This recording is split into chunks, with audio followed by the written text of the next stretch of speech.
Folks, happy Friday and welcome to the Freedom from the Press podcast. I am one of your co-hosts, Jason Robertson. Delighted to be with you here on a Friday, and I'm here with my partner in crime. Oh, Todd Peterson and Jason, we are caffeinated today on our Split Rock Coffee. It's going to be a great show as we talk about how the media lies and how they get past the fact checkers with their nifty little ways of doing it.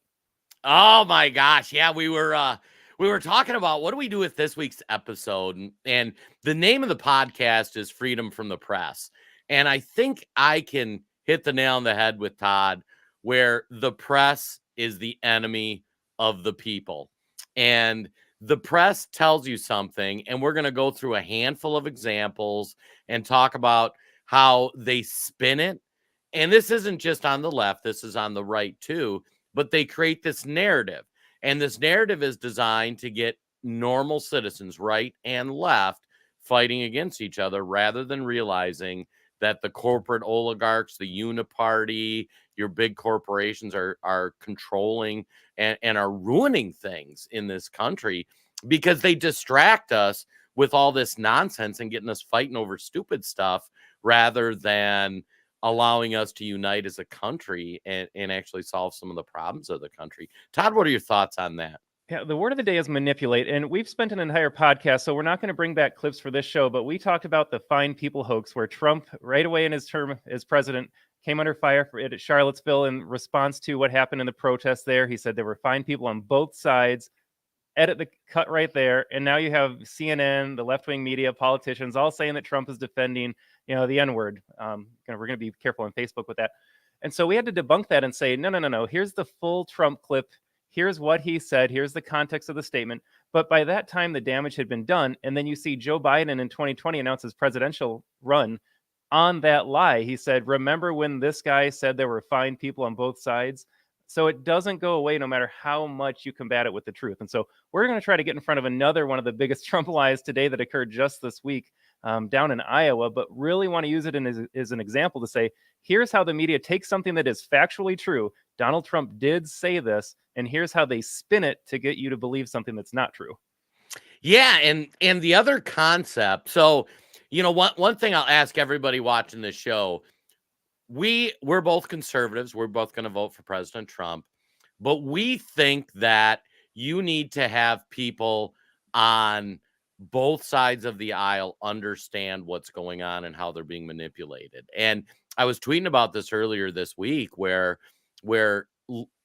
people on the right, President Trump woke us up and said establishment Republicans are doing nothing to help us out. We did an episode that was called The Republicans Do Nothing. And for many of us that were on the right, we fell for that lie for years where they were going to look out for us when in fact they really weren't. Now, our friends on the left, your neighbor, not talking about the blue-haired cat lady who drives a Prius and has 20 cats and got her 50th abortion, but your normal neighbor who grew up Democrat, he voted for Bill Clinton. Those folks, they're the ones getting brainwashed right now, and that's where we need to help them out. And we need to help explain to them what's happening and what's going through. And so one of the concepts we're going to talk about is how they manipulate you, how they take something, they put it on repeat, and then it just sits in your brain, and people think that's a fact. Because like Todd and I spend hours a day digging into politics or following things. The average citizen spends 20 minutes, 30 minutes, an hour, maybe watch the evening news, and they get manipulated from that. The other important thing to understand is how they set this stuff up to normalize it ahead of time. So they start bringing it up. They start introducing it into the lexicon. They start introducing it into common society. And then when the thing hits, everybody's conditioned for that. And I'm going to give you an example, and I'm going to have to be really careful. If you guys remember what happened in 2020, Todd, anything happened in 2019, 2020? There were a few big things that happened that I don't even know if we're allowed to talk about them still on Facebook, Jason. So let's tiptoe around this one. We'll tiptoe around that one. But here's what I'm going to say. If you look at the 3 or 4 years leading up to that, what were we seeing in mainstream entertainment? We were seeing a lot of movies, TV shows. Walking Dead was the biggest TV show. It was about a virus that spread that caused the apocalypse. There was all these apocalyptic shows coming on. There was all this content about bioweapons and all those sorts of things. And then all of a sudden, when 2019, 2020 happens, everybody's brain kind of triggered that. I remember I talked to my wife when they first announced the lockdowns, like that next week, we went to the dog park, and I remember feeling like I was in the Walking Dead movie. Like, can I touch this handle or am I going to get infected? And that's where you have to understand, even if you're in tune with this, so you get programmed. And we're seeing one of the worst programming ever leading up to the 2024 election. And that is them calling Donald Trump a dictator. So if you remember in the run up to 2016, the run up to 2020, Donald Trump was a racist, sexist bigot. He was a white supremacist. He was all those things. Well, now they're finding out that it turns out a lot of black people like Donald Trump. They're sick of what Democrats are doing to them in their cities. A lot of people said, yeah, no, Donald Trump is, he's not a racist. I mean, this is just proven fact. The Fine People hoax, it sits a lot, isn't hitting with people. They're realizing that white supremacists aren't the most dangerous thing out there. So they got to come up with this new narrative. And springboarding off of January 6th, it is Donald Trump is trying to be a dictator and he's trying to overthrow democracy. Yeah, Jason, talking about escalation and words there. And so we're going to kind of finish up this half-hour program where we think, where does this escalate next? Because you can only take this language so far. So like you said, in 2015, 16, they use the generic words that really don't resonate with people anymore because they've used them to death. If you say Donald Trump's a racist, I think it just washes off everyone's back at this point. Like, it means nothing. It doesn't register because we've so overused it. And like you said, it's so provably false that he's not a racist. And so that doesn't resonate anymore. So now they've upped their game. Now he's a dictator.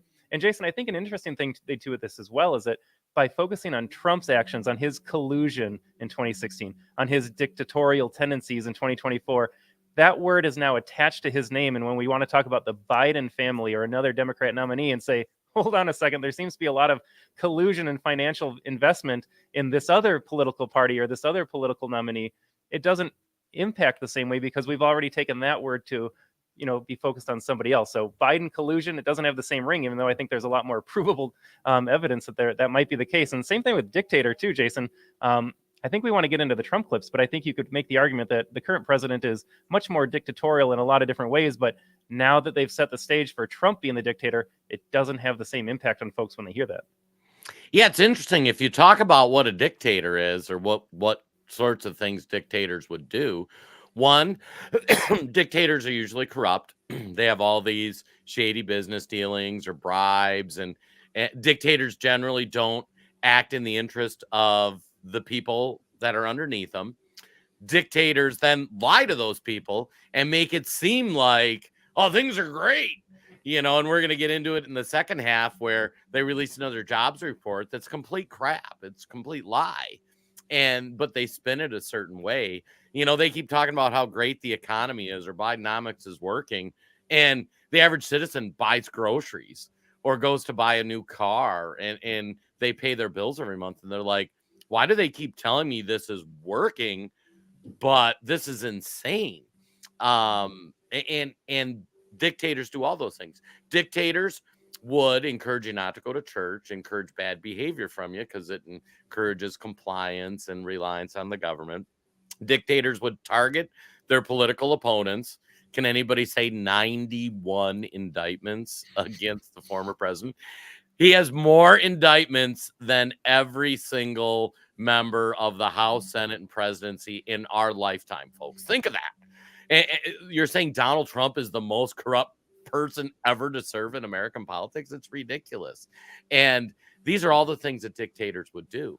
And so some of that is they're going to accuse you of that thing they're doing, but some of it's also because they want to frame. Because here's an important thought for you to understand. Like, they like to call Trump Hitler.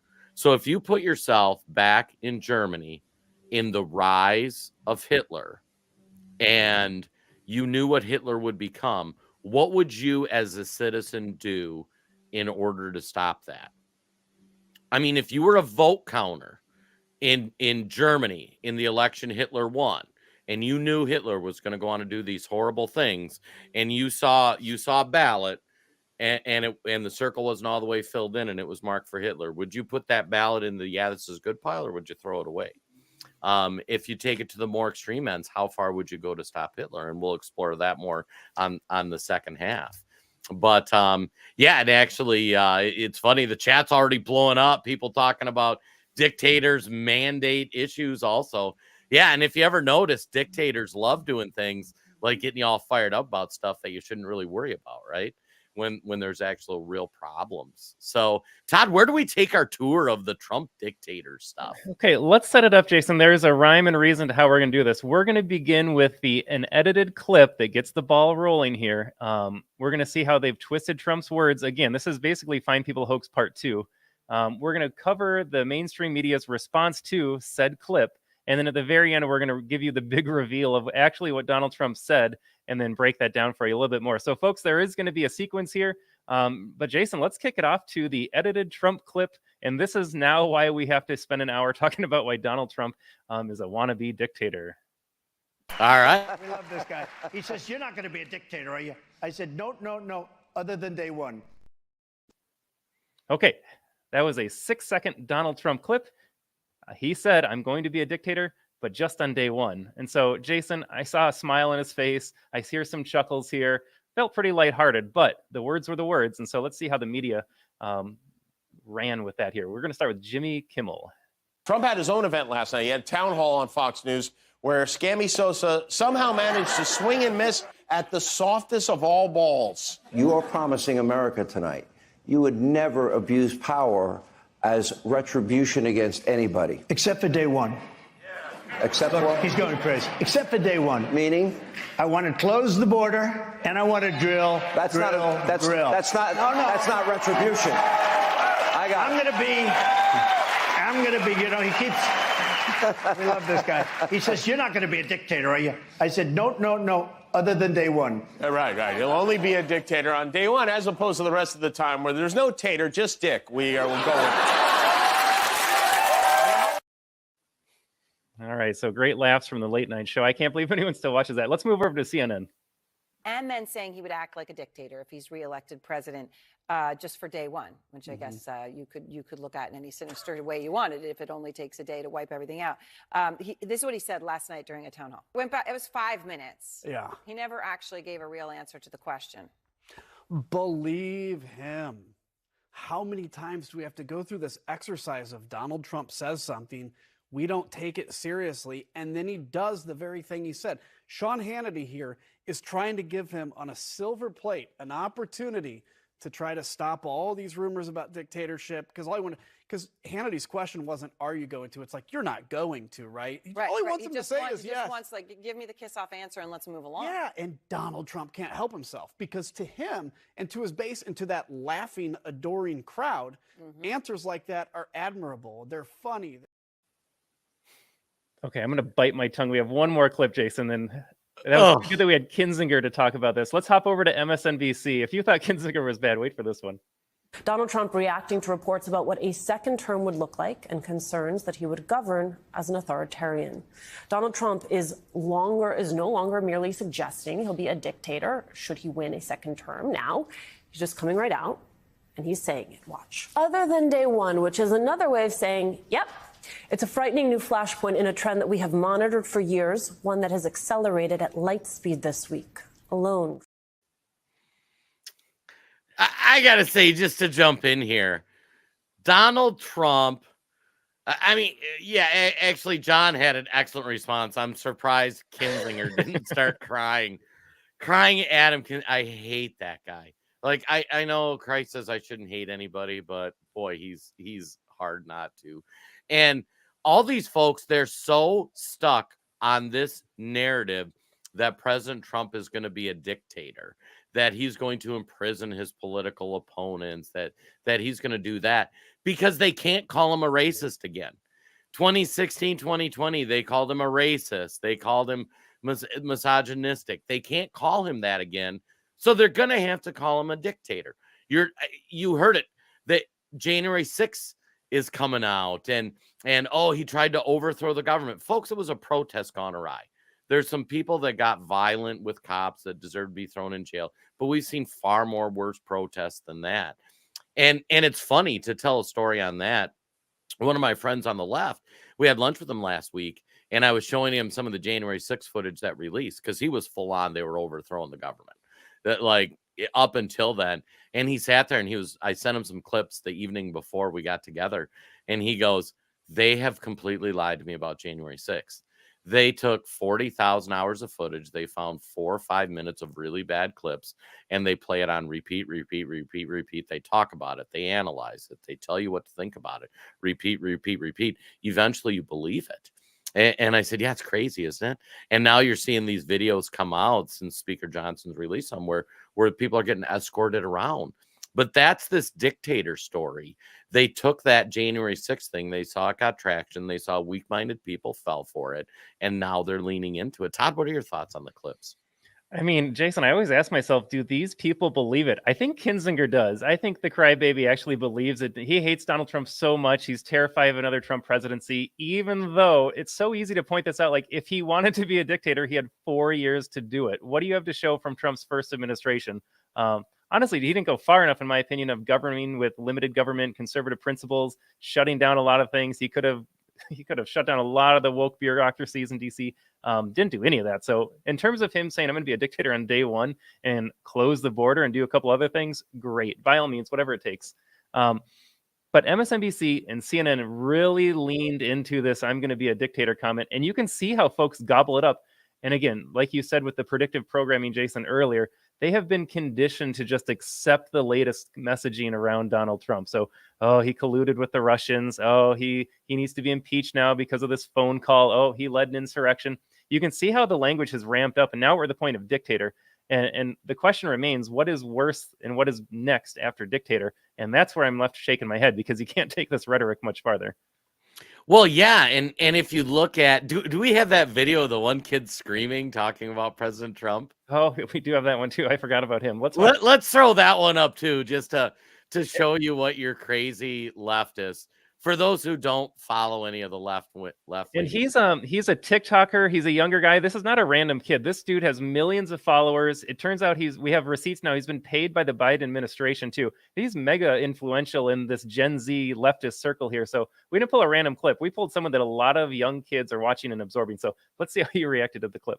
You know, it's actually so frustrating when people are like, "Oh, the Democrats are trying to scare you into voting for Joe Biden," when they call Donald Trump a dictator, or they're trying to fearmonger about Trump. He's not actually going to be a dictator. And it's like, number one, do you hear yourself? And number two, not at all. Nobody's trying to scare you into voting for Joe Biden. It's just the truth. Just listen to the things that Donald Trump has been saying recently. In a recent Fox News town hall, Donald Trump said on day one, if he's elected, he will be a dictator. At a recent speech, he said that he's waging an all-out war on American democracy. And we all saw him try to overturn the election in 2020 illegally. Donald Trump started his campaign by saying, "I will be your retribution." Does that sound like someone who's going to use power responsibly? Or does that sound like someone who's going to use power for their own personal benefit and go after people they don't like? Because to me, it sounds like the latter. Donald Trump is an existential threat to America. He is dangerous. This is not trying to scare you. It's the truth. Just listen to Donald Trump's own words. It's just the truth. It's funny. As Donald says, "Quit showing me this stuff." Donald, we hate ourselves too. We hate ourselves too. It's important to understand, though, these are what people are on the other side of the political aisle are doing. I mean, like, one of the last sentences Harry used there is, he's going to go after people he doesn't like. Anybody who wears a MAGA hat, I can relate. You know, we have a Facebook page that's called "President Trump is My Wingman" that they unpublished on Facebook for no reason. We didn't violate any terms of service. We didn't do anything crazy. I mean, MAGA people, they're arresting grandmas who walked around the Capitol and exploring some of those other things. Trump said he would turn the Department of Justice loose on his enemies. No, if you watch the speech, what he said was, "I'm going to treat them like they've treated me." Now, understand that they hear that, and at some level, they know they're treating President Trump incorrectly. They're going too far. They're going too far after him. And Trump's like, "Hey, if this is the new bar, the new norm, let's let's just do that. Well, I'll be happy to do that to you guys. And Jason, just to hammer that point home, there's no more moral high ground. We talk about freedom from the press here. We'll get back to the coverage in itself, but just permission to share some opinions for a second. That is the new battleground, and that is absolutely the way moving forward. Conservatives can't sit back anymore and say they'll come around to us if we treat them fairly. No. This is basically, in Trump's words, an all-out war. You either play their game or you're going to lose. And so if Trump gets back in office, sick the DOJ on the opponents. If they've done something illegal, find it, prosecute them, punish them. But that's where we're at here. So I'm going to leave it at that. Otherwise, Facebook's not going to like what I have to say anymore. It was funny, I guess, pushing the envelope on some of these platforms. Will, one of our partners on the American Tribune, he actually hit the nail on the head. He's like, I really wish the Trump of their fever dream existed, and I think Trump, the first time around, he was talking about locking up Hillary, which if any politician deserves to be arrested, the Clinton family 1000% should be in jail. And I think honestly what happened is, just my opinion, that Trump got in office and he realized what damage it would do to the country to sick the Department of Justice on them, because that had never been done. You had never sicked the legal system on political opponents, deservedly or not. There's a reason no ex-presidents are in jail when many of them should be, or very few members of Congress are. And I think Trump chose to take the high road to not blow up the country.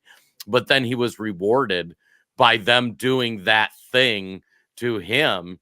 And I think he's completely right. And I wish he would have listened to us in the first time, because we were all like, yeah, no, all these politicians are corrupt. I mean, if you investigated every member of the House, Senate, and presidency like you have President Trump, we would need to build more jails in D.C. because all of those folks, not all, but 90% of them are crooked, on the take, and have committed sins where they should go to jail. And Jason, we voted for Trump because he was not he ran under a Republican banner, but he was not a typical Republican. Lock all those guys up too. Like the Bush family, they can have a cell right next to Hillary. So absolutely, let's see what happens if Trump gets back in office.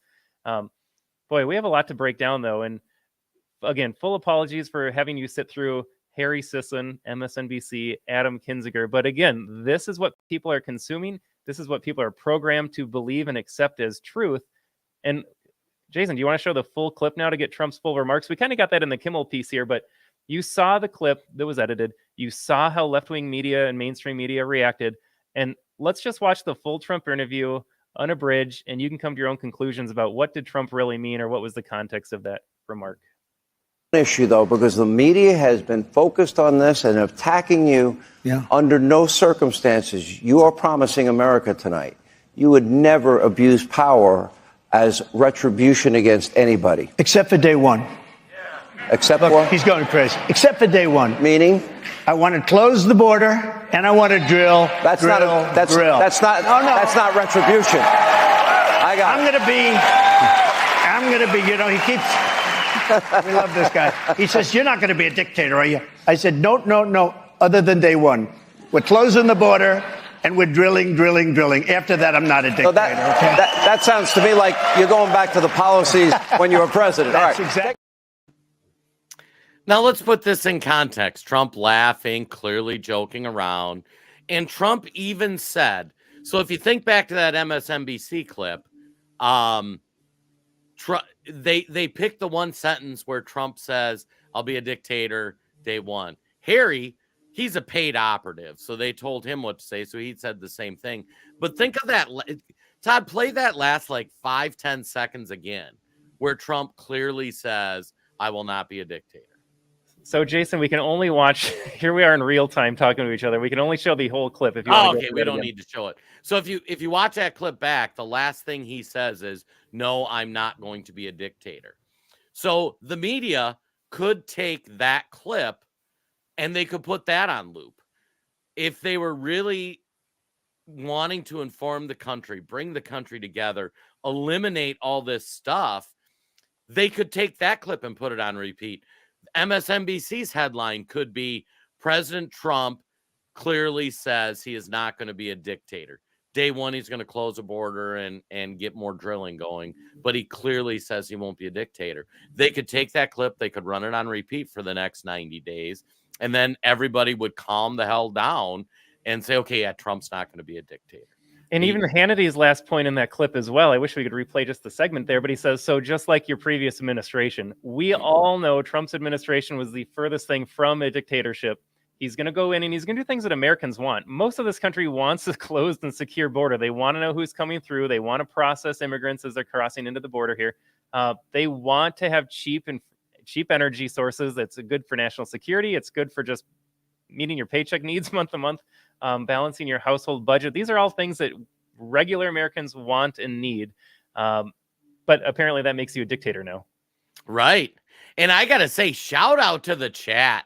I mean, we got Melvin. I love Trump. He's so American for us and the American people. Couldn't agree with you more. Thomas, Trump is the best president ever. I agree. In my lifetime, no president has done more. And I wish he did even more, but President Trump, I think, came through for us. Melvin, I don't see this kid hammering the Department of Homeland Security for allowing terrorists on our nation and then go on Facebook asking for help. I was like, oh my God, they're stating 47 known terrorists cross the border, but they had no idea where they are. Oh my God. And guys, excellent. We appreciate the chat and we appreciate you guys participating and understand though, our friends on the left, like Harry's bought and paid for.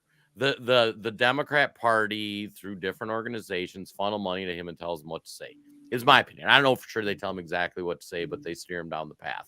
But your young Democrat voter who's on a college campus, who didn't see the full Trump clip, they see Harry on TikTok, and then they wake up and they go, oh my God, President Trump's going to be a dictator. I learned about dictators. Dictators are bad. And this is the battle we're fighting, which is why we always encourage folks to share this content, especially with people they might not politically agree with, because the only way we take back this country is to break through this programming, break through this manipulation, break through this brainwashing, and get people to wake up. And Republicans do it too. We've done episodes showing how Republicans are knuckleheads. The establishment politicians want you to fight with your neighbor while they screw you over. And the sooner everybody can understand that, the better things are going to be.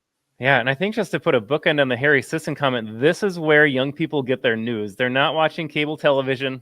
God help them if they want to tune into Kinziger, but they're consuming all their news in these short little clips and sound bites from TikTok influencers like the one we just saw. And we're not going to put them up again because nobody needs that punishment. But they're getting a 6-second clip from Donald Trump. They're getting some guys 30-second comments on it. And that's all of a sudden shaping their worldview. And this is not a small thing. Again, I think we had some stats here that a third or 40% of Gen Z get most of their news from TikTok of all places. So it's not going away. It's only going to get worse. And so as we break down in an hour-long format here, just kind of going through the lies, I mean, this is what it takes to break through to your niece, your nephew, your neighbor, your uncle, your sister, what have you. It takes a lot to undo the lies, because once that first piece of programming is implanted, it's really hard to break that cycle out. Yeah, and shout out to Lady Liberty. I can't put it up on the screen over on the Rumble channel. Will real journalism ever come back to MS? And folks, here's what you have to understand. If you believe the swamp, the uniparty, the corporate oligarchs are controlling the country, we're in for a uphill battle, which is why guys like Todd and I do this show. We're normal dudes who just are woke up to what's going on. Your big mainstream media survives on advertising revenue, which we're going to take a break and we'll talk about our advertisers in a sec here. Those advertisers tell them what to say, or they approve of their messaging. So when you wonder why these news agencies are saying what they're saying, that's because they want control of what people are saying. If you follow us on Twitter, Elon Musk lost a bunch of advertisers because he wouldn't limit what people are saying on Twitter. Alex Jones was on Tucker last night on Twitter, and Elon won't suppress that. And because of that, advertisers say we can't support this because we don't want it coming out. So look at it, always follow the money. It's one of the rules you're going to learn from us. And so the short answer to your question is no, mainstream media is dead. That's why it's important to find independent journalists, people who aren't beholden to any particular narrative, and support them. And that's why we talk about, like, go to our Substack, .news. We have a paywall there where we do some content, but that's where you could contribute directly to what we do so that you can support us. You can also support our great sponsors. Todd, who do we got for sponsors? Yeah, Jason, it's time to pay the bills. So we've got 2 great ads here. I see a coffee mug. We have Split Rock Coffee. If you use promo code TODD10 at splitrockcoffee.com, you can get some great deals for this upcoming Christmas season. Give it as a gift to someone you love. Get it for yourself. And we also have MyPillow. Jason, you and I both sleep on a MyPillow. I've got the towels. I've got the slippers. I've got the whole line of accessories that they offer here because we love the product so much. Believe in it. But let's pay our bills for a second, and we'll be back on the other side. My Towels solved the problem that we've all had with towels. You go into the stores and they feel lotiony and soft, but then you get them home and they wind dry you. That's why I made My Towels. They actually work, they're soft, and they absorb. And now I'm excited to announce 2 brand new lines of My Towels. What makes them the best towels ever is they're now made with 100% long staple Shapir cotton. This is a combed ring spun cotton that makes My Towels even softer and more absorbent than ever. And now you get a 6-piece set for an amazing introductory sale price as low as $29.98. So go to MyPillow.com or call the number on your screen. Use your promo code to get My Towels for only $29.98. Or you can get my designer premium line for just $20 more. Either way, you save 50% now on all My Towels. They actually work. What a concept. This offer won't last long, so please order now. MyPillow.com. Hey, happy day, everybody. Thank you for your generous support this year for Split Rock Coffee. I just want to come to you real quick and talk to you about a couple of things. One of it is our Coffee with Purpose program. You know, that part of those profits go back to supporting our disabled veterans, our children, our families, organizations, Fishing for Life, Air Power, those types of things. Not only do you get a great cup of coffee, but I got to tell you, folks, it's a great mission that we're on. And we have light, medium, and dark, and it's in whole bean or ground. Now, here's a couple of samples of our ground product. This is a light and a dark, and there's a medium also. If you go to our website, splitrockcoffee.com, and all of our products are there, and take a few minutes, look around, leave us your comments, please. And today we've got a special. As you check out, you can use your promo code at splitrockcoffee.com, TODD10, TODD10, folks. TODD10 today, 10% off, and get on it right away because we're selling fast for fourth quarter. Christmas and the holidays is coming up, folks. Thank you again. SplitRockCoffee.com. Use your promo code TODD10. Thank you so much.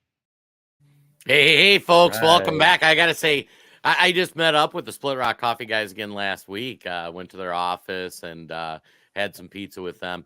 Really good coffee, and it's coffee you can drink all day. And I'm addicted to caffeine. I'm not afraid to admit it. Like I get my normal coffee cup, and then the one I really use, it's like 3 gallons of coffee. So really great products. And here at Freedom from the Press, we love patriot serving companies like Split Rock Coffee, disabled vet owned. MyPillow, I've known Mike Lindell and the MyPillow folks for 10, 15 years. They're based out of Minnesota. We're a Minnesota-based podcast, and really love the stuff. Great products, great prices. Get the towels. You'll thank me later. But it's interesting, Todd. I think we have the perfect transition to our next topic. I think Can I so. hit you with it? Yeah, we have a clip. This is a couple years old now, and everyone's probably seen it at some point. I think it's worth bringing back as we talk about how manipulative the media is here. I'm just going to play it. We can break down where it comes from afterwards, but I don't want to spoil anyone or get anyone different mindset here. Let's just watch it and interpret it as you will, and then we can discuss on the back end. Headley. And I'm Ryan Wolf. Our greatest responsibility is to serve our Treasure Valley communities, the El Paso, Las Cruces communities, Eastern Iowa communities, Mid-Michigan communities. We are extremely proud of the quality, balanced journalism that CBS 4 News produces. But we are concerned about trouble and irresponsible, one-sided news stories plaguing our country. The sharing of biased and false news has become all too common on social media. More alarming, some media outlets publish these same fake stories without checking facts first. The sharing of biased and false news has become all too common on social media. More alarming, some media outlets publish these fake stories without checking facts first. dishonest. Unfortunately, some members of the media use their platforms to push their own personal bias and agenda to control exactly what people think. And this is extremely dangerous to our democracy. All right, I'm going to stop it there. It keeps going, but I think everyone gets the general idea there. That's a lot of different news organizations saying the exact same thing. Yeah, I got to say, folks, if we talk about war in America, in my opinion, we're already in a cold civil war where half the country is being programmed by big tech, by your news media, by those things to think a certain way. And they will do anything to get you to hate your neighbor, to hate that person who maybe has different political views than you, so that they can't realize what they're doing. I mean, the chat's really active on Facebook talking about the issue at the border. And we covered it a few episodes ago. Since Joe Biden's been president, over 8.5 million people, which makes it the 8th largest state, has come in across the border with no vetting. You know, you come in, they check in, they give you Sheriff Mark Lamb exposed this week, they give you a $5,000 gift card and a cell phone, and then they put you on a bus to some of these states. Every American should look at that and go, there is no way we can afford to take on 8 million people coming in, and there's no way they're all refugees, you know, from some war-torn situation. No, they're people that want to come to America because they want the free stuff. They've even had interviews coming out where people are saying that. But a lot of folks don't see that content because just like that media, they just hear the parrot, right? Let me repeat it. Let me repeat. Let me repeat. Let me repeat. Todd, what do you think on that? Yeah, let me talk about the border. So we saw San Francisco's homelessness and drug addiction and crime and fecal matter in the streets get cleaned up overnight a couple of weeks ago because they had a special visitor in town. You can't tell me they don't know what to do with the border tomorrow. There was just a hearing, and we don't have the clips. Pat Fallon had a great quote, though. He said, if you're not safe, then you're not free, talking about how the border is bringing in increased criminality. You had Byron Donald say Joe Biden could shut this thing down tomorrow. The solution is there. The resources are there. They're choosing not to do it. That's why you and I, a couple of weeks ago, when we had our border exclusive, when I was on location in Arizona, just came to the conclusion it's intentional. They want this chaos and they want this to happen because it puts us at risk. It gives them a benefit. They're importing their voters for the next generation. But as far as this clip goes, Jason, it's interesting because everyone you saw in there was from the Sinclair Media Group. And this video got blasted by left-wing and mainstream media for being right-wing propaganda. So the big concern was, here's this media conglomerate that supports nominally Donald Trump. And so they said, look at the threat to democracy because you have some conservative-leaning group promoting the same scary message about fake news and misinformation on social media. So again, CNN and MSNBC and your neighbors, they all watched this and said, my goodness, our democracy is at risk because conservative media is brainwashing everybody. And meanwhile, over here on our side, we're just like, hold on a tick. Like, we're watching the news clips. We just showed CNN and MSNBC, and they lied about what Donald Trump said. They've lied about what he said for years.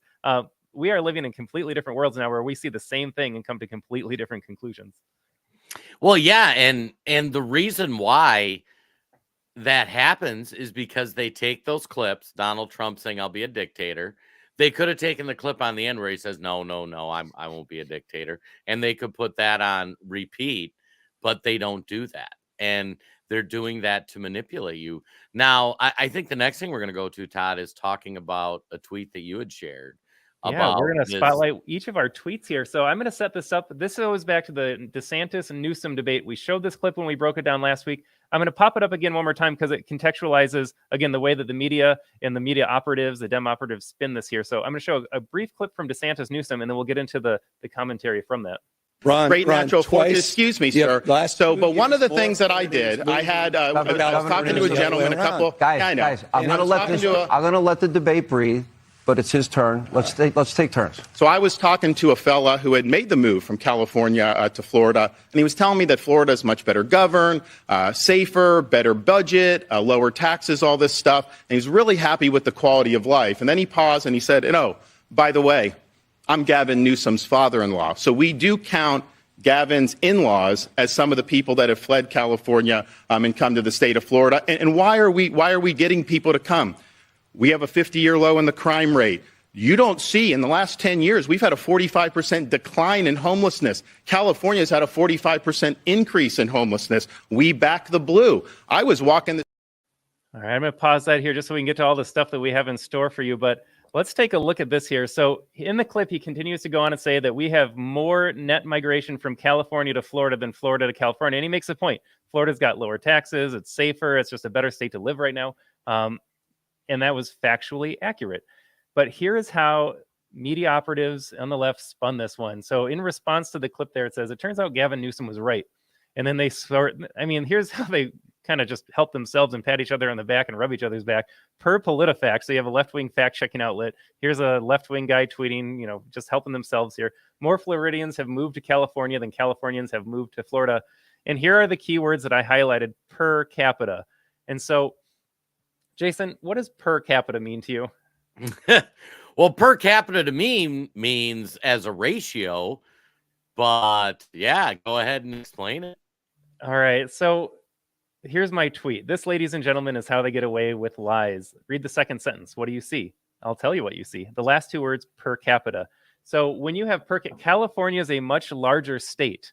Therefore, even though more people on net are moving from California to Florida, when you take a look at Florida's smaller population, you're basically getting a ratio of Florida's smaller population.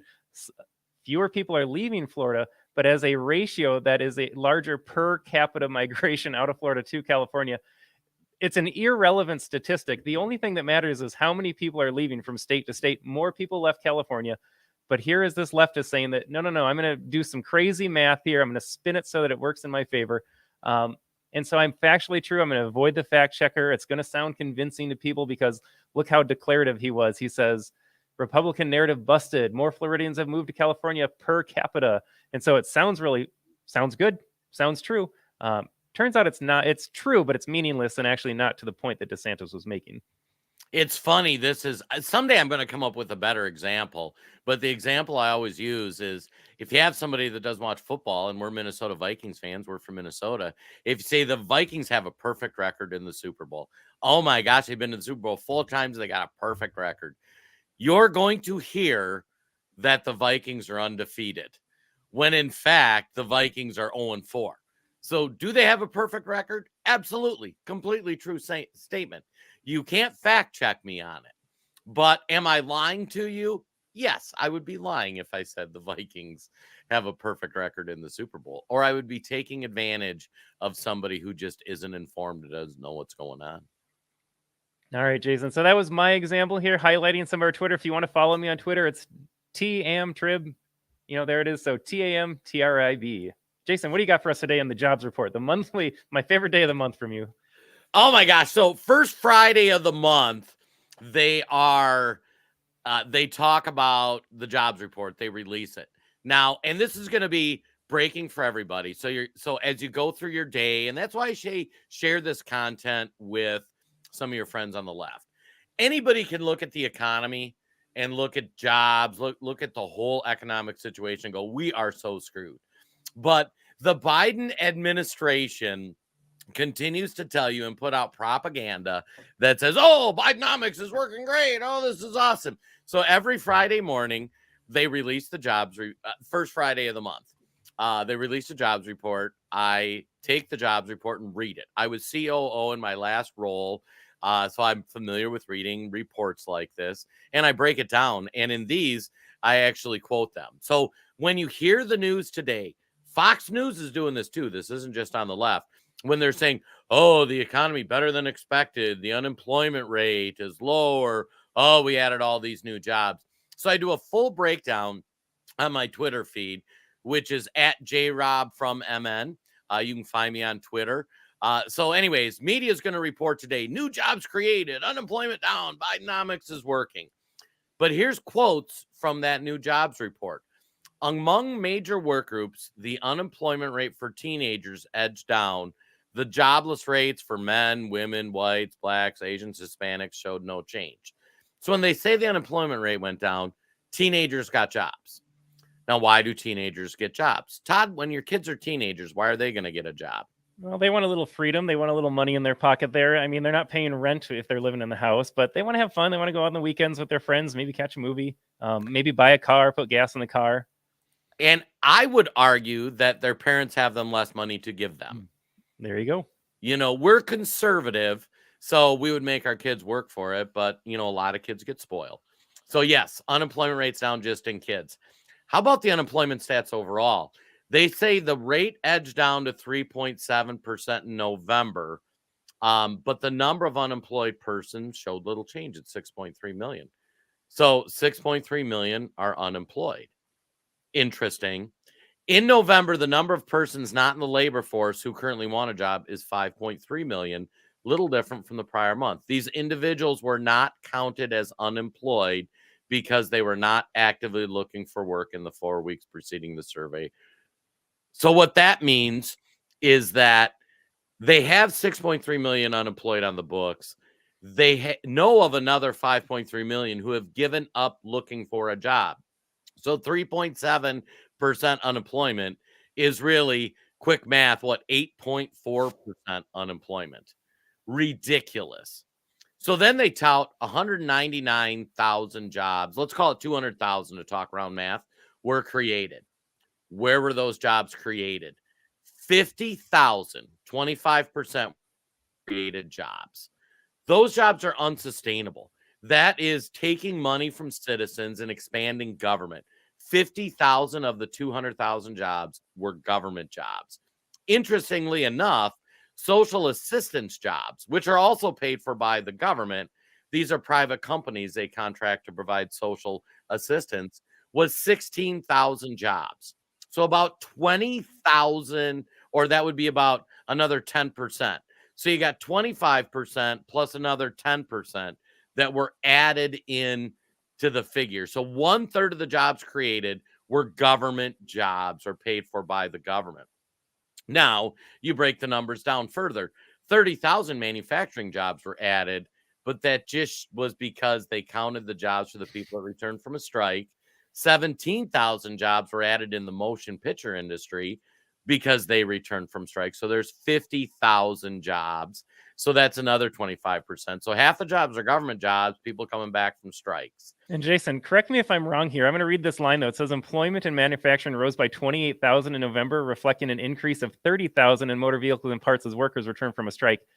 There is 2,000 workers off in that sentence there. Am I led to believe that because they brought 30,000 people back, that actually gave them a net positive? In other words, removing the strike from that math, they actually lost manufacturing jobs. Am I interpreting that correctly? That is 100% correct, Todd. Remarkable, isn't it? Remarkable how you can make a 2,000 job deficit look like a $28,000 boon. Right. Oh, and it gets better too. 20% of the jobs were food service. So these are part-time jobs and tip-based. Remember, we said a lot of kids were that. And they even say in the report, almost entirely in food service and drinking places. Congratulations, we hired busboys and waitresses. Maybe now, your next AOC, though. That's good. Yeah, there you go. So, and then here's where it gets really, really devious. Employment showed little change over the month in other major industries, including mining, quarrying, gas and oil extraction, construction, wholesale trade, financial activities, professional business services, and other services. So they're flat out telling you in the jobs report that all this stuff they are creating is bullshit server jobs that teenagers are taking. And then at the end of the report, they snuck one in, because you might be saying to yourself, well, Self, if we added 50,000 jobs or 30,000 manufacturing jobs from this strike and from the Actors Guild strike, the other report would have shown the decrease. But if you remember, that didn't happen before. Well, that's why. When did the strike start? About 60 days ago. So in the end of the primary thing of the report, they said that they revised September numbers. September was revised down by 35,000 from 297,000 to 262,000. So those people that were on strike that should have lowered the unemployment rate 60, 90 days ago, they did not report. But they've gone back now and they've revised that hiring number. And now in this report, you're going to see that job growth And notice they didn't go back last month to revise the number. They went back 60 days because all their reporting talks about compared to last report. So if they actually lowered the last number report to the correct, then it would show less of a growth. So I've done these breakdowns now for like 3-4 months on my Twitter feed. It actually gets pretty good engagement. But every month, one reoccurring thing that you'll see is it's 25, 35, up to 50% of the jobs created are government jobs. That is unsustainable, folks. We need the government smaller, not larger. The second thing you'll see is they cook the books where they'll slip in, oh, yeah, we revised this number from 3 months ago, and that'll have a direct impact on today's jobs report. And then the third thing, they're fluffing up these crap jobs. And I mean, congratulations on the kids that got jobs. Like, they should get jobs. And that's good for them. But you're touting this as like, oh, the economy's great because teenagers had to go get hospitality jobs. It is the stupidest thing ever, but people fall for it. Yeah, when your hallmark report is that teens are getting jobs, I don't think the per capita GDP is going up too high, and I don't think the needle is moving on the overall economy. As I have a mortgage. If my teenager got a job, I don't know if that makes a difference on me having a job, paying the mortgage, paying the car bills. None of that really affects the larger image, but that's what they're focusing on because that's what they're left celebrating for a win right now. It was funny. A couple months ago, I remember looking at the jobs report, and they were touting, like, it was the one where they touted 297,000 jobs. 150,000 jobs were people getting second jobs. That's right. I was going to bring that up too. But pay attention to your news today, folks, or over the weekend. You're going to see this headline floating all over everywhere. Oh, the jobs report came out. It was better than expected. But now, because you watch our podcast, you know the truth. They're lying to you. Take it away. I was going to say, and they're doing it in a way where they can't get fact checked, because what they say is true. They added 200,000 jobs. They just don't tell you what the jobs are, where the jobs were, and how this is not a good thing. Oh, and don't worry, they fact check themselves. Look at how they revised the September numbers from 297 to 262. So they're being really honest and transparent when they revise it months later. And again, the same lesson applies. They can get that quick headline out at you, whether it's Donald Trump's a dictator, Donald Trump said fine people, the government said this is how many jobs were created, and this is what inflation's at. Never mind that down the road the actual truth comes out, but by that time it's too late because enough people have absorbed that initial message. And then if you accept that first part as truth, it's a lot easier to convince someone of a lie than to convince someone they've been lied to. Right. And you know, it's funny because people ask why we do what we do. And for me, the only way we're going to save this country is if we get everybody to understand how the political class is screwing us. And people like Becky, they always lie. No big shock. You know what, Becky? You're going to be shocked to know many people don't understand that they lie to them. And you will show them this jobs report. I actually have the link to the official government document. This isn't some QAnon conspiracy theory. You can go on the Department of Labor and they give you that jobs report. The more people understand what they're being lied about, who's lying to them, and why you need to challenge those assumptions, the better we are as a country. And that's why all the folks watching this podcast, it's so important to share information like this to especially people you might not agree with. And you can even say, hey, fast forward to the 40-minute point where they break down these couple things to illustrate how they're lying to you. And don't just believe us either. Like, fact check it. I dropped the link to the report right in my tweet. Yeah. So and Jay, I wish everyone operated from that standpoint. I think Becky's wisdom right there is a life lesson for everyone. Just assume they're lying to you. If that's the starting point, just assume it's not true. Go figure out the information for yourself, or just say, I'm going to wait for the facts to come out. Great example of that would be all the police shootings that, Jason, I had a couple of tweets that didn't go anywhere, but just wondering where all the police shootings went. It seemed to be that they were always, it was convenient how some of these bigger stories erupted around an election year or another news story that needed to be buried here. So if you wonder why we haven't heard about any officers shooting black suspects recently, ask yourself why. Why are they pushing it sometimes, not all the time? But just assume that when they do have a story that there's something they're not telling you. And when we talk about how the media manipulates and sets the pace for things, understand when they wanted to frame President Trump as a racist, what ends up converting or what ends up being talked about is every single thing that you could make about race. And that's what all the news programs run on. That's what everybody talks about. But we should probably, as we get ready to button it up here, Todd, we should probably end with, where does this Trump rhetoric go? And so if you had caught, I don't think a lot of our Facebook viewers are going to have a crossover on the Tucker Carlson, Alex Jones interview. It's a if you're able to get that, I would say get Twitter just to watch this interview because it's a really fascinating piece. But I share the feelings of Alex Jones in that there's only so much farther you can take language before the potential for something beyond language arises here. Now, if Trump, you asked the rhetorical question, if you knew you could go back in time and prevent Hitler from taking power, what would you do? Well, the only logical answer is that I would do something physical, material to prevent him from taking power. And my concern is that is going to be the mindset of, could be an organization, it could be just a single person. But if they believe so strongly that Donald Trump is now going to be a Hitler wannabe dictator, or they're so convinced he is dictatorial already and is just waiting to get back in power, I mean, the logical conclusion is that they're going to prevent him any means necessary. And I would guess that's by force. Yeah, and it's funny, Lady Liberty over on Rumble. I fear for Trump's life. MSNBC keeps pushing the dictator theory as if he's Hitler reincarnated. I'm afraid some loony leftist will take one for the team and try to take Trump out. I've been sharing this, and Todd and I've been sharing this in our content.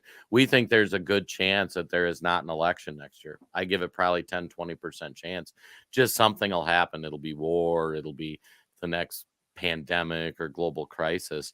But I also think there is a fairly good chance that President Trump doesn't make the next election. Now, for those who are right-leaning folks and Trump lovers will be like, oh, no, that's never going to happen. Folks, people that sit there mainlining that Harry Stisson video we showed earlier, that there's going to be some crazed 25-year-old with blue hair who thinks he's a cat, who is doing the right thing by saving America from a dictator.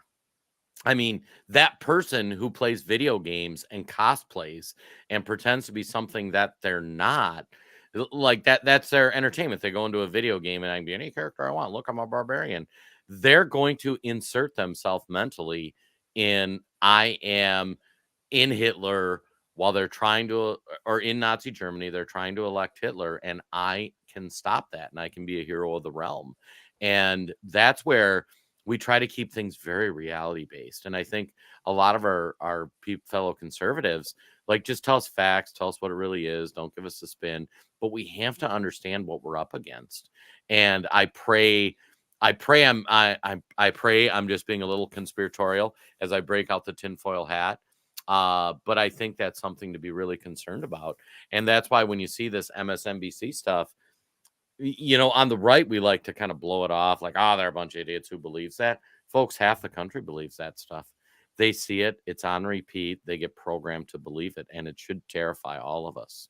Look, a Democrat congressman said Donald Trump had to be eliminated just a couple weeks ago. We played that clip for you here on this podcast, too. That made the rounds on social media. A lot of people saw it, but no one thought twice about it either. Where is his censure? Where is his expulsion from the House for saying that the opposition candidate to Joe Biden should be eliminated? Like, there's no other way to interpret that other than, Jason, to your point, he might not make it to the ballot on 2024 next November because he won't be alive, I think is what we're trying to say here. Right.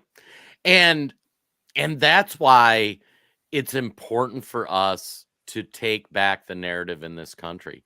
It's important. Yeah, Dan hit the nail on the head. This would lead us to civil war for sure. That's what we're talking about, Dan. And that's why it's important that you help break this narrative and this control that the media has, because half the population is inserting themselves mentally into Nazi or the lead up to Nazi Germany. And they need to stop Hitler. And it's gone from we need to vote against these people we disagree with or they have different policy positions. And it's transformed into something really terrifying.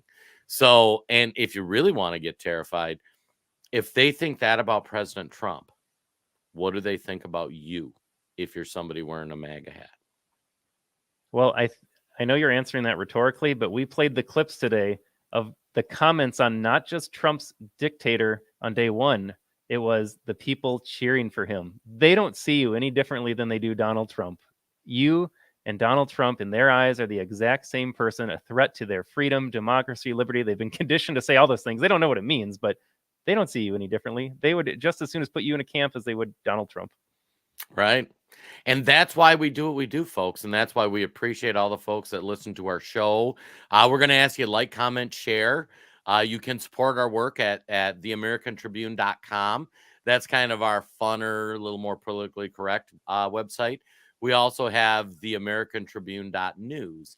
That's my favorite site. That's our Substack where we do deep dive pieces. This week's piece, Todd, what did you think of this week's piece? I mean, I shake my head often when you ask those questions. It's connections you would never even think possible. But again, at this point, just assume they're lying to you and just assume they're cheating you and just assume that they're profiting behind your back on connections that you thought were in the nation's best interest. At the end of the day, the people we send to Washington, D.C., elected or unelected for that matter, are in it for themselves. Jason, that's why you and I support Donald Trump in 2024, because he's the one man that seems to have ever lost money after going to the swamp. He came out poor after serving 4 years. Everybody else there enriches themselves, and it's a disgusting relationship between Congress, lobbyists, these contracting firms that, I mean, they sound fancy, but they don't do anything other than launder money back and forth to each other. So highly encourage you to check it out because it involves a former Trump official in this case.